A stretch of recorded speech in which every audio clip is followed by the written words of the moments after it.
उर्दू कहानियाँ। बूढ़ी खातून बेवा थी और अकेली भी। इसका बस ऊपर का घर किराए का था, जो इसकी आमदनी का वाहिद जरिया भी था। निचले हिस्से में वो खुद रहती थी। यहाँ 3 चूहे भी इसके घर में साथ रहते थे। बूढ़ी खातून इन चूहों की मौजूदगी से वाकिफ तो थी, मगर इनको पकड़ नहीं पा रही थी। एक दिन वो कमरे से बाहर किसी काम से गई तो तीनों चूहे अपने बिल से बाहर निकले। उन्होंने पनीर का एक बड़ा टुकड़ा फर्श पे पड़ा देखा। 2 चूहों ने कहा, कमरे में घुसकर पनीर खा लेते हैं, बुढ़िया भी बाहर है। तीसरा चूहा बहुत होशियार था। इसने खतरे को भांप लिया और बोला, ऐसा हरगिज़ नहीं करना, इस कमरे का सिर्फ एक ही दरवाजा है।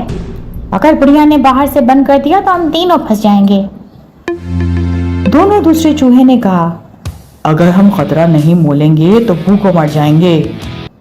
दोनों चूहे अंदर घुस गए और पनीर हड़प करने लगे। बूढ़ी खातून ने दरअसल इन तीनों को पकड़ने के लिए ये सारा बंदोबस्त किया। अभी दोनों लालची और बेवकूफ चूहे पनीर खा ही रहे थे कि इसने कमरे का दरवाजा बंद कर दिया। तीसरा चूहा जो बाहर था अपनी जान बचाकर भाग निकला। बाकी दोनों चूहों का क्या हुशर हुआ होगा बच्चों, ये तुम खुद सोचो। सबक: लालच और बेवकूफ कहीं ना कहीं किसी ना किसी मुसीबत में फंस ही जाते हैं।